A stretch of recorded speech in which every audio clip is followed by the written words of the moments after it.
Okay, welcome back to another edition of Mormon Expression.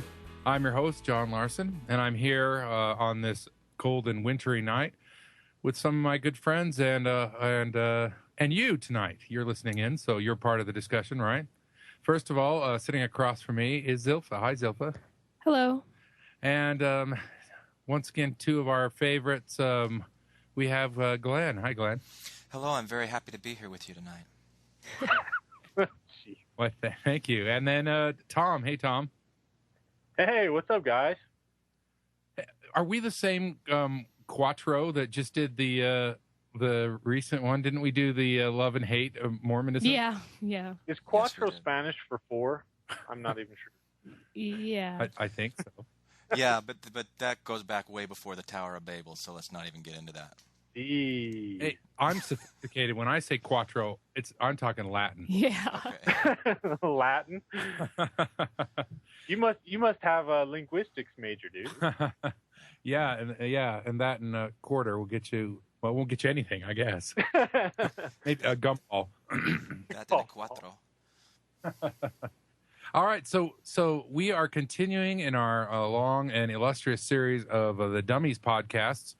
Of course, for those of you who maybe haven't been following along, the Dummies are us, and we are taking on a particular subject or a document in church history.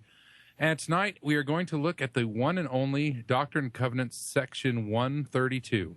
There better only be one of them. Yeah. Otherwise, it'd be a whole other thing. Yeah.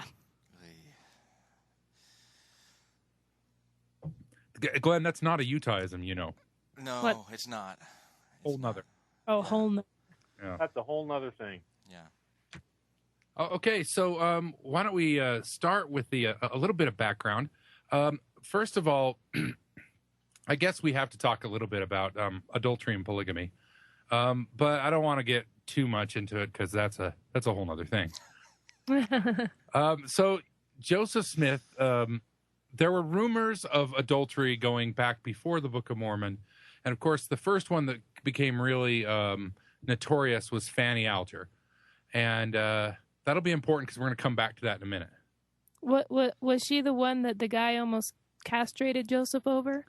Well, no. Oh, was there another one before her? Well, Wait, those are kind of... Can you back up for a minute? Because you said before the Book of Mormon. Before it. You're talking about before the Book of Mormon was published. There were rumors of Joseph fooling around in Palmyra. Yeah, there were rumors of him being sort of a tomcat. Okay. I hadn't heard that part. I don't know that any names that have been named, but those sort of rumors have been floating around for a long time. But Fanny Alger, if we look at the evidence, it's pretty clear that he had a relationship with her. There's enough important sort of stalwarts in the church who identified Joseph as having a relationship with her that we know that it's very likely that something was there. But that was about 1831, 32, 33 in Kirtland, right? Right. And then there were rumors all the way along throughout the church that Joseph was either doing adultery or doing polygamy. Those sort of things dogged him from the get-go. Of course, fast forward to when this revelation sort of came out of the closet in 1843, when we have a sort of a known provenance of the revelation. By that time, Joseph and several of the insiders have been practicing polygamy, as well as we know at that time that, well, in my opinion, Joseph Smith had been practicing adultery, but others who were accused of adultery by the church, like Joseph Smith's brother William and John Bennett, who had sort of used the rumors to go and approach women and take them to bed without necessarily marrying them. But that strangely enough, that's in this revelation, and we'll get to that too. So anyway, Are we? Sorry, go ahead. No, go ahead, Tom. I was just going to say, are we going to address, since you're bringing up this adultery, cheating thing, are we going to bring up the fact that one of the major defenses is there wasn't necessarily a sexual relationship rather than spiritual marriages? So he was married. Well, Fanny Alger obviously is the exception there, but if we're going to be attacking the fact that he was married, do we have to talk about whether there was actually any sort of sexual relationship, because I know that a lot of apologists say, well, there's no evidence of any sort of sexual relations between Joseph Smith and any other women. Yeah. And then there's the lack of evidence whether Joseph Smith had any children with any of the women, blah, blah, blah. Well, the lack of evidence is lack of offspring. Now, I know apologists say that, but I take issue with it because some of the women said he had a sexual relationship with him. So and there are possible children products. Correct. But I think this revelation, that's an interesting aspect of it, because the revelation says that the whole purpose of polygamy is to produce offspring. So I think that is an interesting point, Tom, that the apologists point out, that, if Joseph Smith was such a philanderer, where's all the children? But at the same time, they had their methods. Well, of course, John. What do you mean by methods? Well, they knew how to do abortions. They knew how to do the rhythm method. We don't know how fertile Joseph was in the first place. Are you alleging that he was using some sort of birth control? Yeah. Well, and of course, the charge was levied against John C. Bennett, who passed himself off as a doctor, that he was an abortionist. So it's not, and that was from inside the church. So it's not that far of a stretch, but I don't think there's any real solid evidence connecting Joseph Smith to any sort of abortion. And because of this revelation, that would be really strange to do so.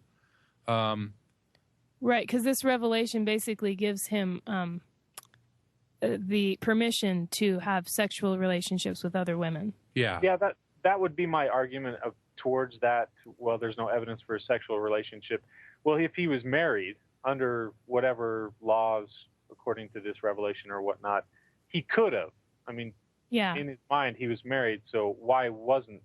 I mean, he could have had sexual relations if he wanted. Right? Yeah, and we know he was meeting with the women and spending the night with them, and there were times when he was in bed with them for sometimes hours at a time with guys guarding the door. So the question would be, why wouldn't he? He had full permission to. So I think the argument that he wasn't having sex with them is sort of a strange one, especially since there are babies that were born, that were conceived by others, like William Clayton, that were conceived while Joseph Smith was alive. So why would William Clayton be getting his freak on and Joseph Smith holding back? I don't quite understand that.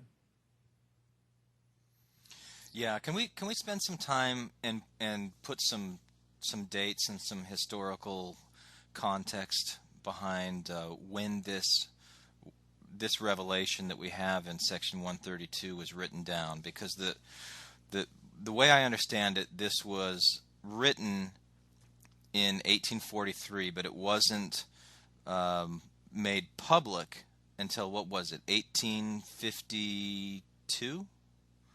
And then it wasn't actually part of the D&C until 1876? Yeah, and let's go all the way back. Okay. So the reason I mentioned 1831 is because Joseph F. Smith actually inserted into the preamble, not the McConkie one we have now, although it's still there. They said in the current preamble to the section 132, it says, it is evident from historical records that the doctrines and principles involved in this revelation had been known by the prophet since 1831. The reason they put 1831, the only reason we know that is because he was banging Fanny. So I think that's or just playing Uno behind closed doors. I'm sorry, that sounded worse. Yeah. Gee. Anyway, sorry.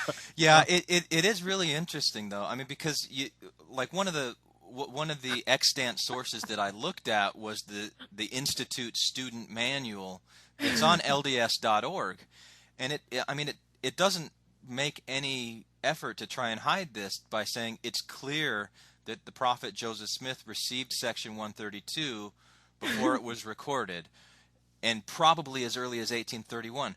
Why would they say that unless they were trying to make room for the Fanny Alger allegations, and to say if he was having sexual relations with Fanny Alger, then it was under the sanction of the new and everlasting covenant of eternal marriage?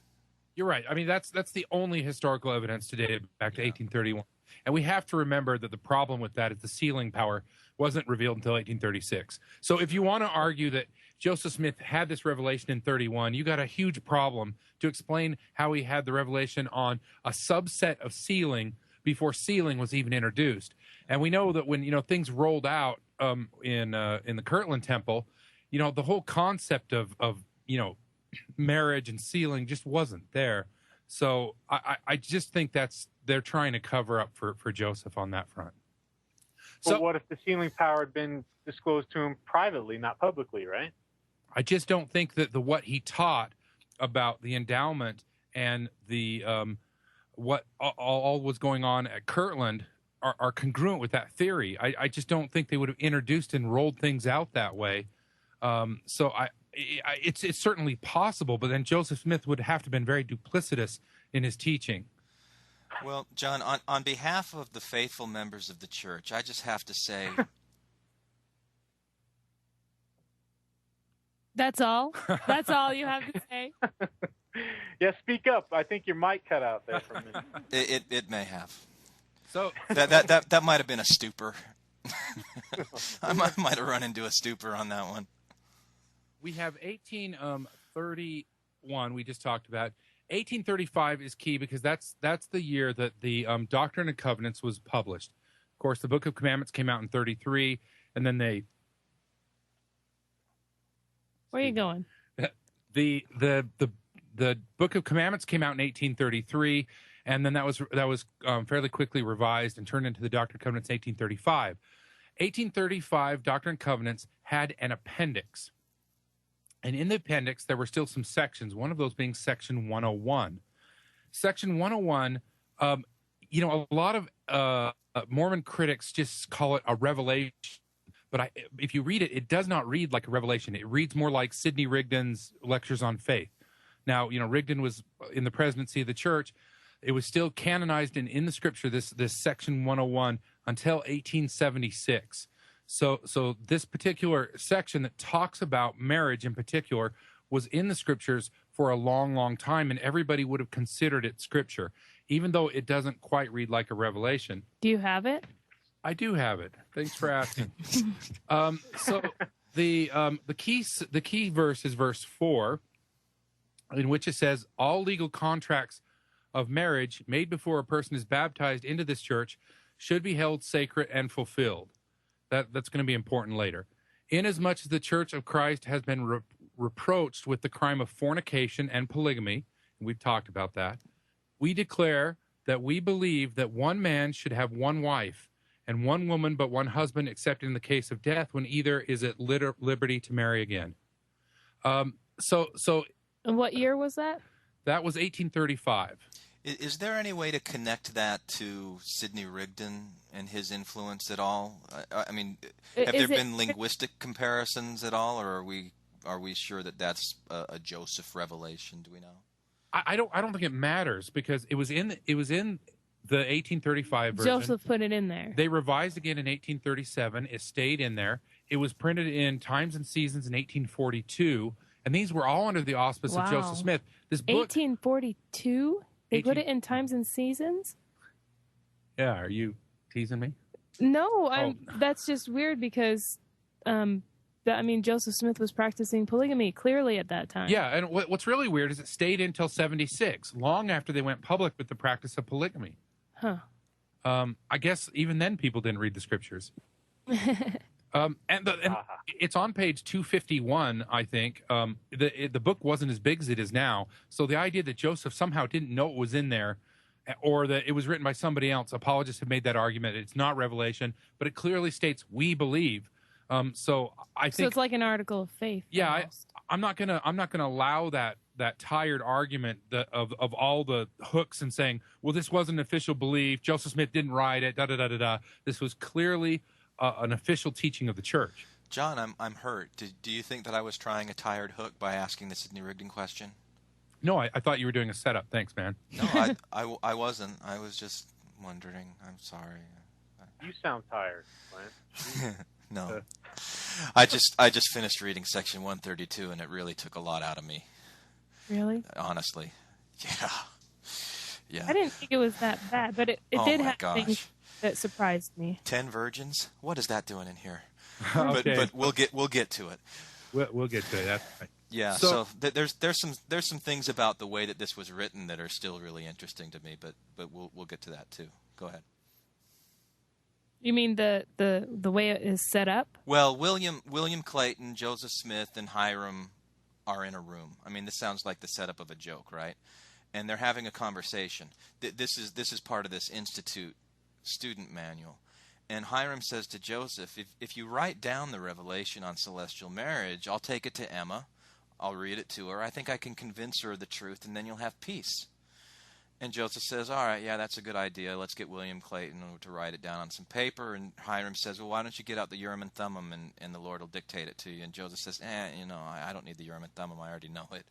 So he doesn't even need the Urim and Thummim to give this revelation. He's just giving it off of the top of his head. He's this familiar with what he wants to say.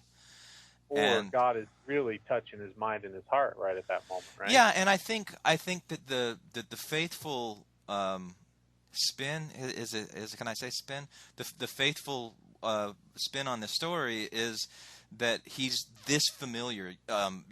He's been this familiar since 1831 that he can just recite the revelation off the top of his head. He doesn't need the Urim and Thummim. Oh, he's been thoroughly coached. Yeah, Now, right. Did the And- man have the second half of the story when Hiram gives it to Emma and Emma burns it? No, it doesn't give that part of the story. So, Well, lead us through the story, John. The listeners, I'm sure, are anxiously awaiting. well, yeah, and Tom's trying to cut me off. Thanks, Tom. Just sigh. ahead. Just Go. sigh. Go, Glenn. I'm not even I'm sure done. the source, but the story continues that Hiram gave Emma the revelation and Emma burned it, but Joseph was able to then once again reproduce it verbatim.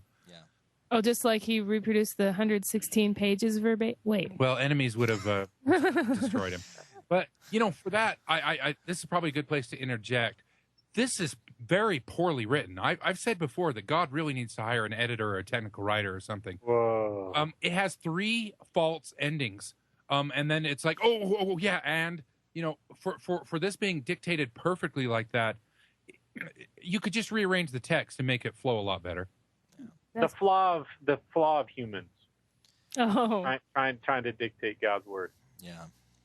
Well, the thing that seems a little strange to me about this Institute student manual is that it does say that this revelation has 2 major sections. That the first one deals mainly with the principle of celestial marriage, which is kind of like what we have in the temple now, and that the second is about plural marriage, which was abandoned by the acceptance of the church through the manifesto. But when you read just the very first verse, it's Joseph going to the Lord asking the question, why did the old prophets have wives and concubines? And the Lord answers and says, I'll tell you why, and I'll answer you by giving you a new and everlasting covenant that you better follow or you're going to be damned.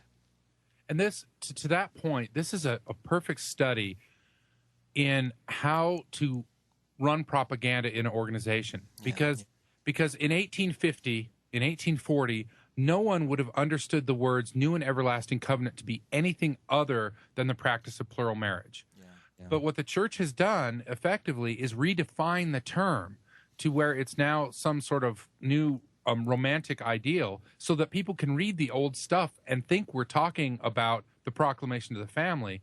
Yeah, that it just defines celestial marriage between one man and one woman, right? Yeah. Right. Yeah. So they can put stuff like that, which any historian would know that that's a complete false read.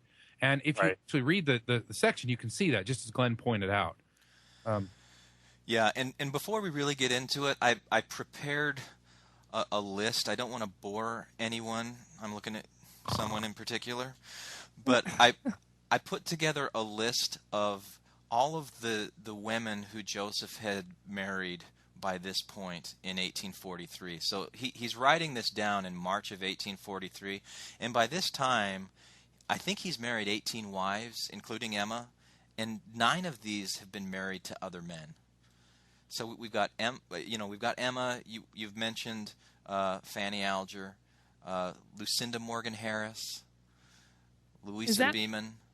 Yeah. related to Martin Harris? No. She's one that was married to a Mason, and then she was married to George Harris. This was like 1838 in Missouri when Joseph and Emma came from Kirtland into Missouri. They lived with the Harrises for a little while. Sarah Pratt, who was Orson Pratt's wife, reported this. She's the source for this, and said that Joseph married her at some point in 1838. And Lucinda was 37 years old at the time. She was married to George Harris at the time, so this was a polyandrous marriage. Joseph married Louisa Beeman in 1841. She was 20 years old at the time. This was one that was performed by Joseph Bates Noble.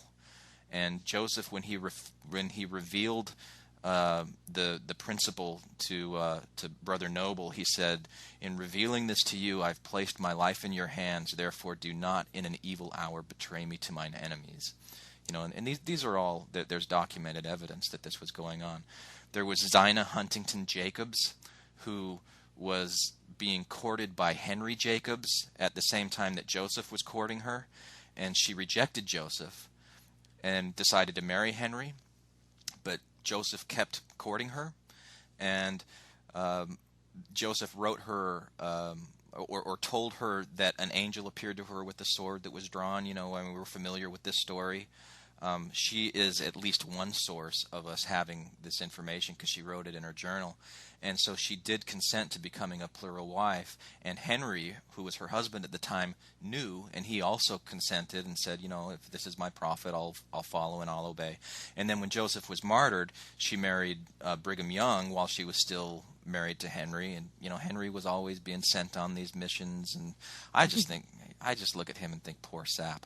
So there's all these people like this. There's Prescindia Huntington Buell, December 1841. She was 31 years old. There's Agnes Coolbrith, 1842, January. She was 33 years old. Sylvia Sessions Lyon, 1842. I don't know. I could go down a list. There's a link, The Wives of Joseph Smith. What is that? Is that a .com or a .org? Do you know off the top of your head, John? I'm not sure. And then I would recommend, of course, Compton's In Sacred Loneliness. And then the one that came out this last year is Nauvoo Polygamy, which is an update from Compton's book, which has more information in it. So I would highly recommend those. But like, even Eliza R. Snow, he married in June of 1842. So before this one came out. And then after this, 1843, he married 16 more from March 1843 to November 1843. So, you know, I mean, he was pretty steeped in this at the time that this was written down. Yeah, and you have to imagine, because a lot of these were hidden from Emma and then from the rest of the world, just the logistics and the level of deceit, the lies that had to be told and maintained. And, of course, you know, all through this time, Joseph Smith is denying it. You know, people, what did he say? You know, people talk about all the wives, you know, where I can see only one, because he was only looking at one at the time, I guess. You know, John Taylor, you know, famously did very vehement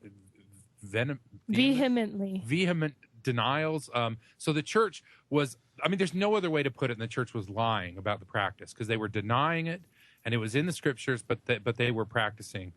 I mean, that's absolutely clear. And I think that's really important context to have when we get into this text of section 132, because it really helps you understand some of the counsel that's given specifically to Emma, some of the counsel that's given, you know, when we talk about Joseph is the only one that's able to perform the ordinances because, you know, John C. Bennett's already been excommunicated at this point.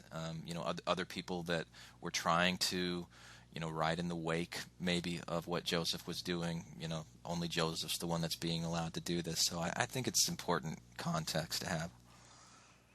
Yeah, and we can talk as we get through the Revelation how it was actually practiced, which is not the way it was laid out in the Revelation. So the Revelation is very problematic on about 10 different fronts. And why don't we jump in and go through those?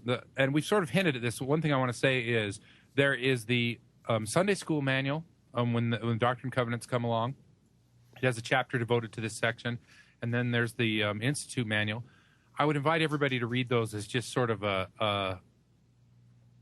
I don't know. Just a study in propaganda, I guess the best way to put it. How you can go through this section and cut out all the points that are obviously there to construct something that's completely different. If you read the Institute manual mentions and talks about polygamy, the church manual, which is of course translated into more languages, more widely distributed, pretends that polygamy doesn't exist in this revelation. Okay, without any further ado, okay, let's sort of jump in and start at verse 1, shall we? We're not going to read this thing verbatim, are we? No, but I have the verses that I think are interesting, and there are some boring parts, so we'll skip over those. But I think this one is the first important thing. The passage says, "I verily," or no, that's number one. That's number one. I'm sorry. Verily, You forgot how to read the scriptures. Yeah. There, I have been staring at the gym floor while we've been doing this. So. Verily, thus saith the Lord unto you, my servant Joseph, that inasmuch as you have inquired of my hand to know and understand wherein I, the Lord, justified my servants Abraham, Isaac, and Jacob, and also Moses, David, and Solomon, my servants, as touching the principle and doctrine of their having many wives and concubines. Okay, this has about 4 problems in it. Anybody want to start? Do we know that all those guys had? Yeah, that's in the Bible. All of them? Well, Tom, before we started, you were mentioning what I think is the key chief problem here. Do you want to lead with that one? The key chief problem. This is called Read John's Mind. Well, the word justified. If you take that with the other revelations and scriptures that Joseph has gotten concerning these guys, it doesn't fit. Right. Oh, yeah. Like Tom, you mentioned something about the Book of Mormon scripture contradicting this. Yeah, I was reading a blog from a good friend of mine. Shout out to Mike or Saganist, and he has on his blog how he has in Doctrine and Covenants section 132, 38, 39 where it mentions David had also received many wives and concubines, and then at 39 it says David's wives and concubines were given unto him of me by the hand of Nathan. So it kind of alludes that, God approved that. And then in Jacob, in the Book of Mormon, chapter 1, verse 15, it says, "And now it came to pass that the people of Nephi, under the reign of the second king, began to grow hard in their hearts and indulge themselves somewhat in wicked practices, such as like unto David of old, desiring many wives and concubines, and also Solomon his son." So it alludes there that that's a wicked practice. And then in Jacob, chapter 2, verses 23 and 24, "But the word of God burdens me because of your grosser crimes, for behold, thus saith the Lord, this people begin to wax in iniquity. They understand not the scriptures, for they seek to excuse themselves in committing whoredoms because of the things which were written concerning David and Solomon his son. Behold, David and Solomon truly had many wives and concubines, which thing was abominable before me, saith the Lord." Wow. Right. So at one point, God calls us an abomination. Right. And abomination is a pretty strong word. And at this point, it's justified. Now, a lot of the apologists say the Book of Mormon, there's a little throwaway caveat that says something like, if a people, I might command another people a different way. He's talking about polygamy, but that does not excuse the use of the term abomination. What I think is interesting is if you take the perspective that Joseph wrote the Book of Mormon, which is one, theory, then way back in the 1820s, he was already considering this idea of polygamy, like struggling with it, trying to figure out if he could do it, if it was justified, if it was a bomb. Well, that's a theory, but there's another theory that he just got, because wasn't Fanny Alger the first, right? Theoretically? Supposedly. Yeah. And she was like a maid. She was like a live-in. Is that right? Boarding with them. Yeah. Right? So at the time, this happened with many of the women that Joseph married. Oftentimes people were poor. They were out in the countryside. A girl, when she became sort of sexually mature or whatever, and was ready to go out on her own, would oftentimes go board with somebody else and work as sort of a servant. It wasn't full-on servitude, but it wasn't that nice. They didn't get paid. And so they would help out in the household, especially people with small children. For a place to stay. So a lot of the women that Joseph eventually married actually started in his household. You oftentimes hear people talking about how young women were when they married Joseph, but I think more important is how young they were when they met Joseph. So sometimes these girls were 12 when they started working in his house, and then he married them when they were 18. But he had known them since they were little girls. But that's what Fanny was. She was sort of boarding with the Smiths, working as sort of a servant sort of thing. And that's when Joseph hooked up with her. Yeah, but still, I think it's fascinating that this issue is brought up in the Book of Mormon. Yeah, Tom, were you trying to tie that to the Book of Mormon? The Fanny thing? No. What I was trying to say is we were talking about the origination. Zilpha talked about what might have caused Joseph Smith to start this, because in section 132, it sounds like he goes to the Lord trying to understand, Abraham, Isaac, and Jacob, why they had, Moses, David, and Solomon, why they had wives and concubines. Why they were allowed. You could. Yeah. So he takes that to the Lord, and so Zilpha was talking about what might have led Joseph into polygamy. So I brought up Fanny Alger because that was the first.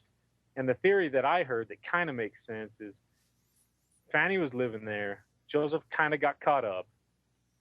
Is that a better way than saying just ended up banging her, John? Banging Fanny? Yeah. So he just kind of got caught up with her. One thing led to another, and then he started to incorporate that, thinking, is this really a bad thing? Should I find out if the Lord's cool with it? I don't know.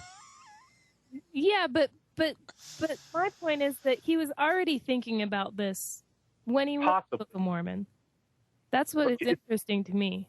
It's possible, but I think in the Book of Mormon, it sounds a little more biblical, where they're talking, because that's what John says. So Zilpha, are you thinking about the scriptures in Jacob that condemn polygamy? Yeah, because at that time, I'm sure he had thought about it and thought, that's interesting. Where it says that it's only allowed if they're going to raise up a righteous generation to the Lord. I'm kind of going by memory on that. Yeah, well, just the fact that he brings it up, or whoever wrote the Book of Mormon, that they brought it up, and then it became an issue later on with Joseph, a huge issue. Yeah. Maybe he just forgot that it was an abomination. Abominable snowman. Well, I mean, let's be absolutely clear. It can't be both justified and abomination. That's basically the contradiction. Yeah, you're right.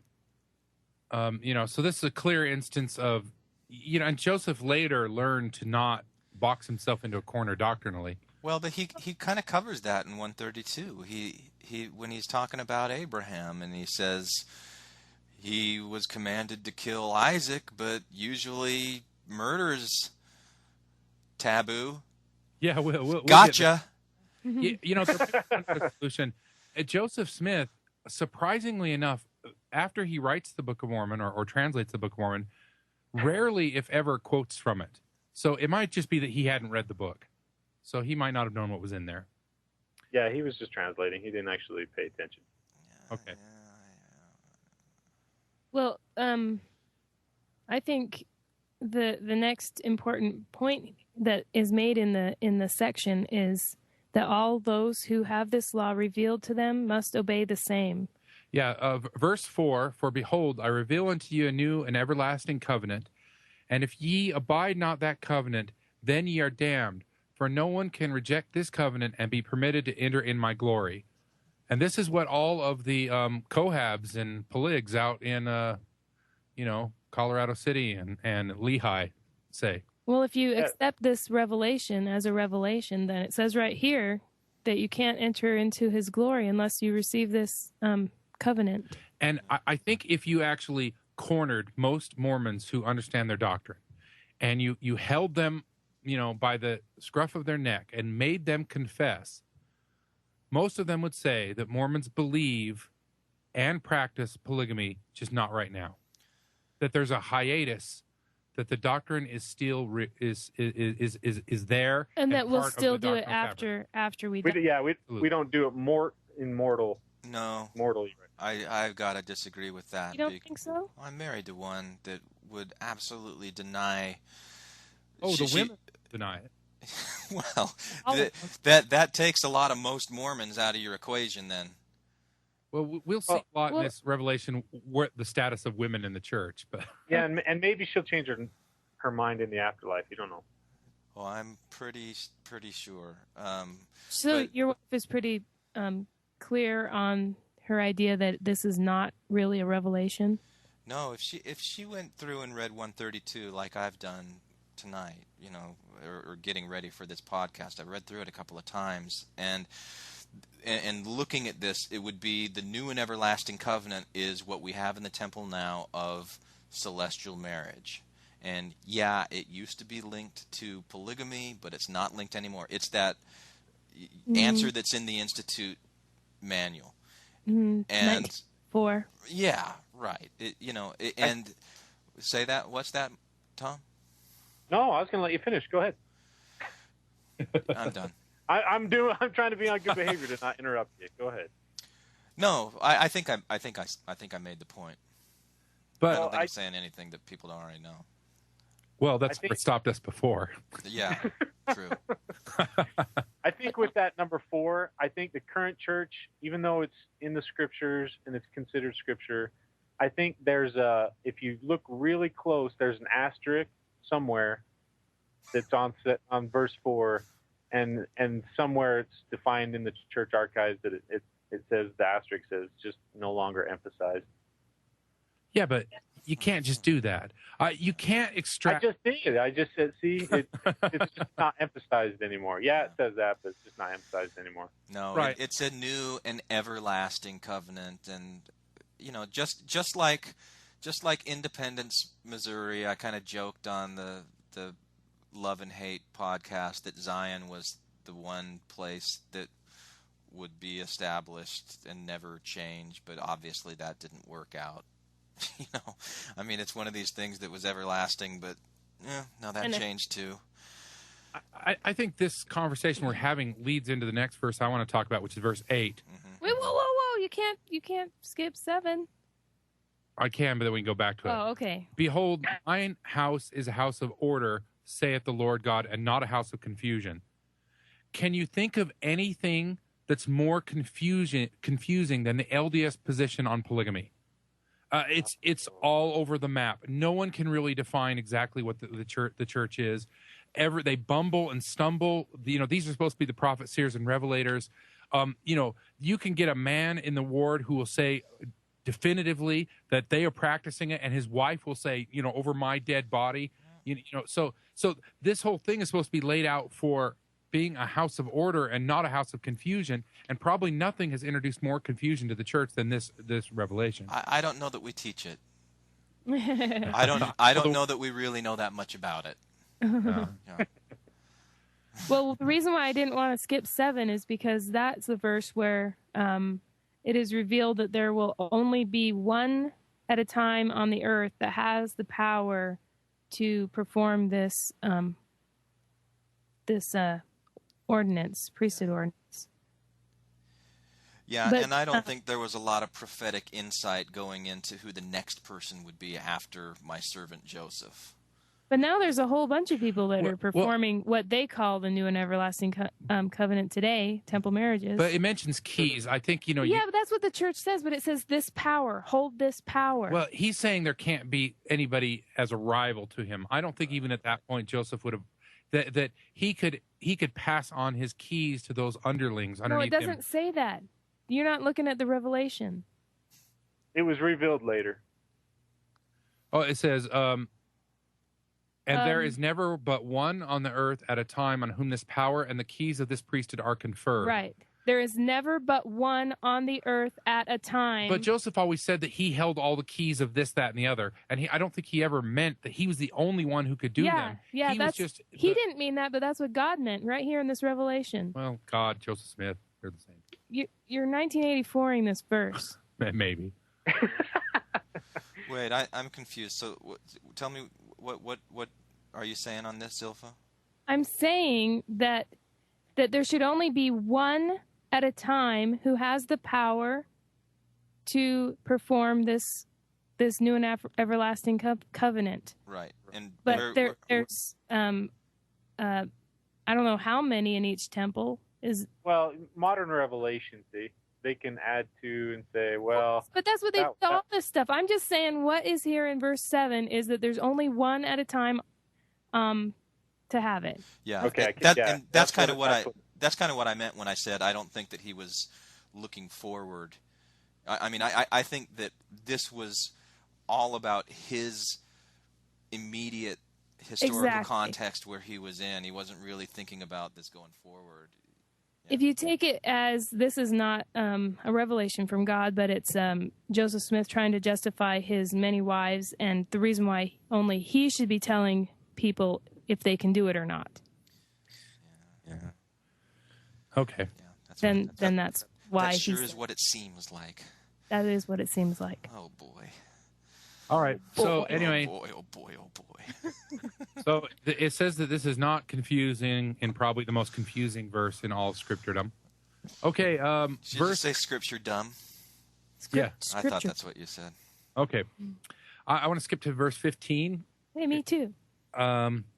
Therefore, if a man marry him a wife in the world, and he marry her not by me, nor by my word, and he covenant with her so long as he is in the world and she with him, their covenant and marriage are not of force when they are dead. And when they are out of the world, therefore they are not bound by any law when they are out of the world. So that's where till death do us part came from, right?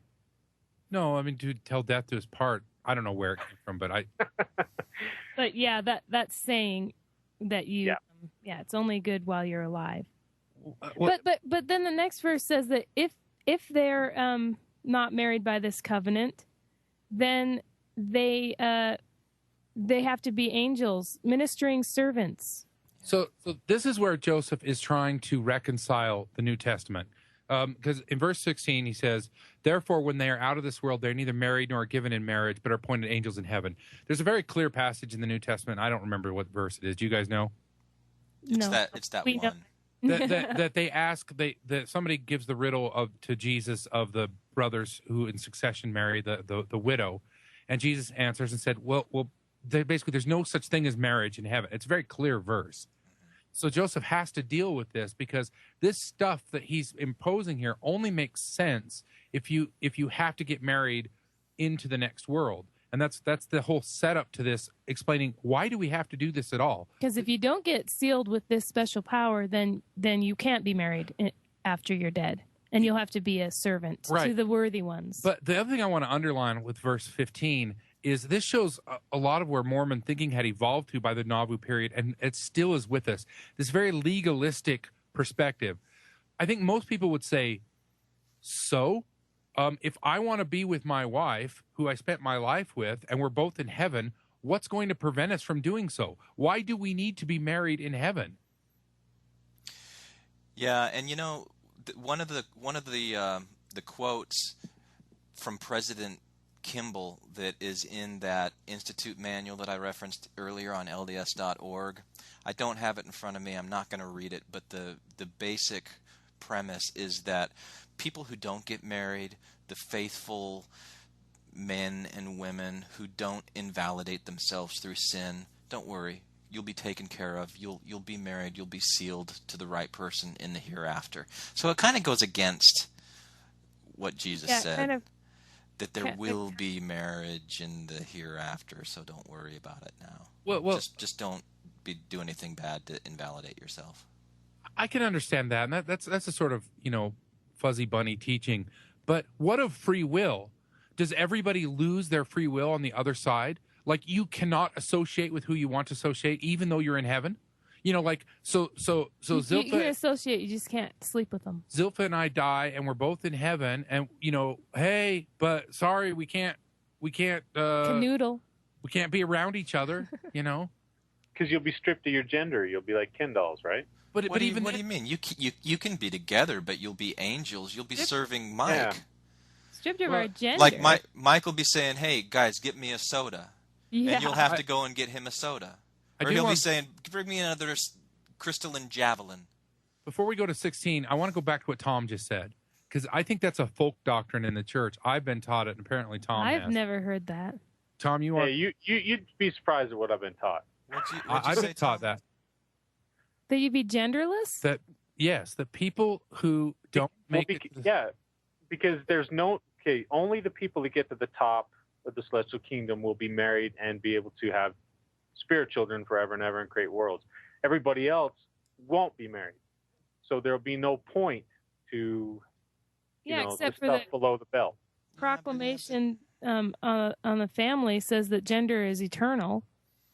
Well, maybe gender is eternal, but the stuff will, stuff below the belt will be. Yeah. It'll be Ken doll. Gender is eternal, just not genitalia. Oh, so sex roles. Well, the genitalia still might be there, but it just won't work. Oh, there's no celestial Viagra? Oh. Celestial impotence, yeah. But I do want to go to verse 16, which I think is probably the most perverse thing in this whole section, believe it or not. All right. Therefore, when they are out of this world, they're neither married nor are given in marriage, but are appointed angels in heaven, which angels are ministering servants.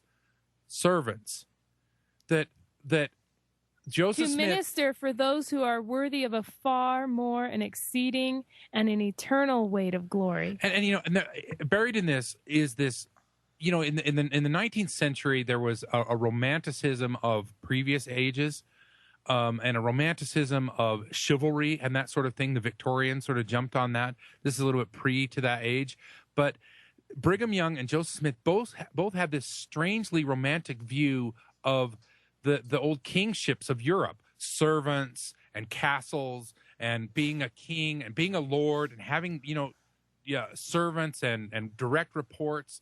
And it's a model of heaven that just doesn't speak to me.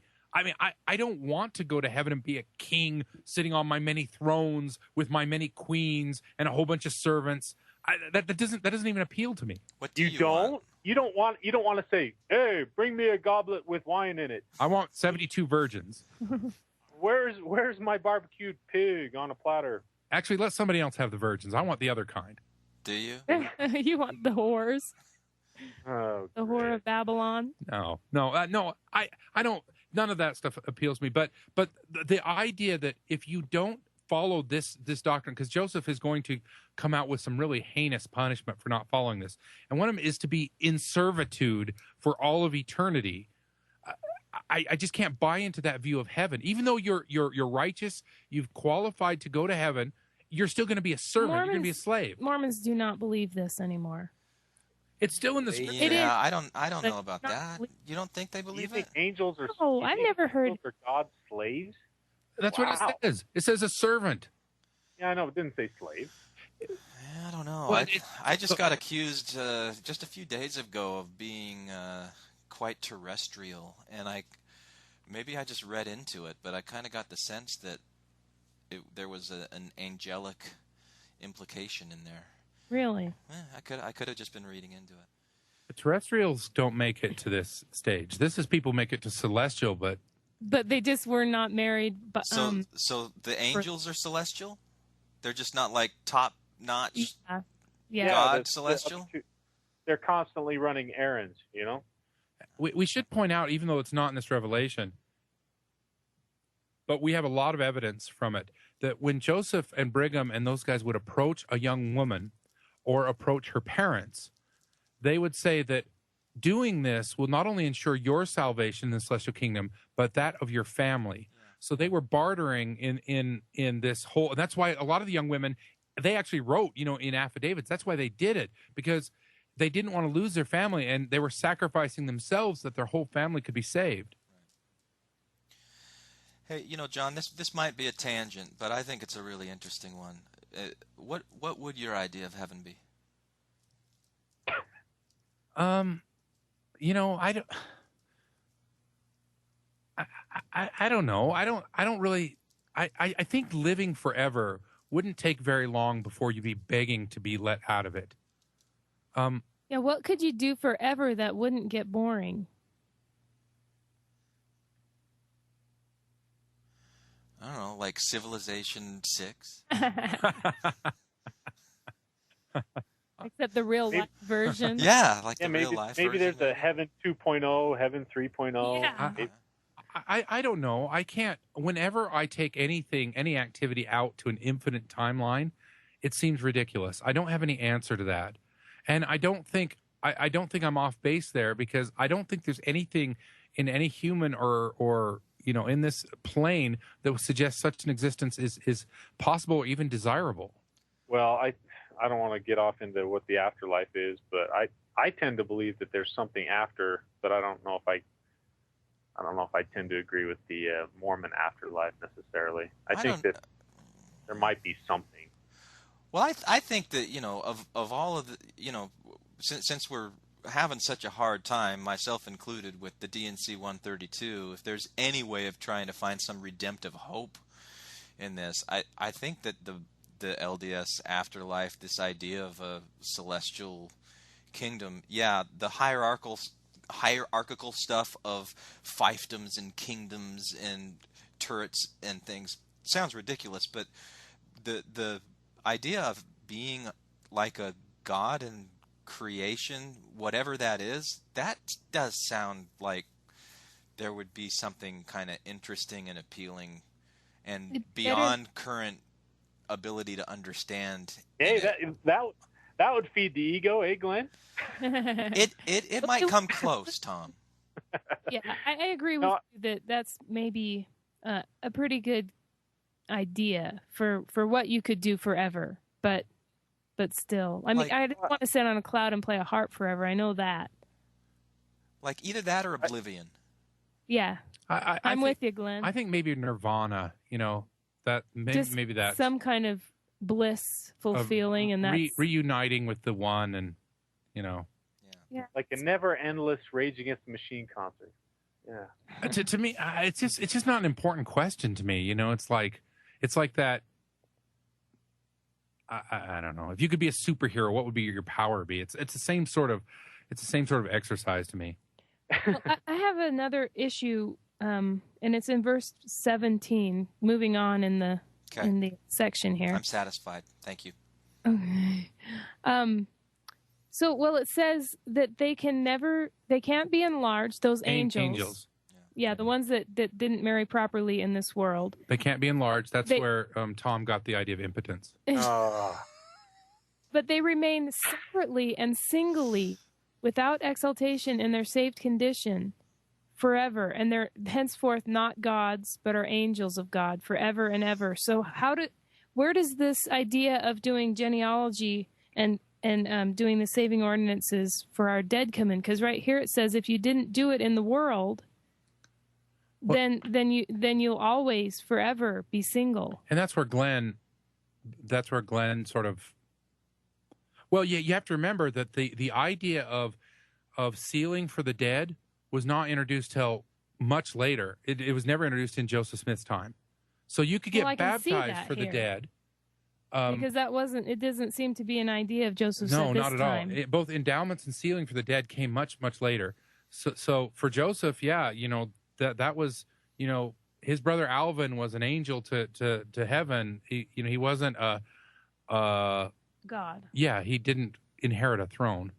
Not yet. But you have to remember that everything evolves, because not long after this, about a few months later, he's given King Follett, where we've got babies sitting on thrones. So. Yeah, that's true. And they never married. But they were single. That's true. They were single.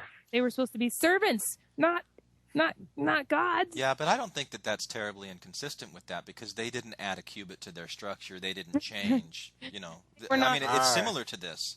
What? Oh, I'm sorry. You've got a problem with that, Tom? That was my regular scheduled side for you, Glenn. Go ahead. What was the problem with that? I just in their saved condition to all eternity. It's pretty consistent with this verse 17. All right. That's true. It is kind of, except they wouldn't be gods, according to even Zilpha said kind of. All right. Where were we? All right. Let's go on to verse 19. This whole thing is about to take a dark and sinister turn. Dun, dun, dun, dun, dun.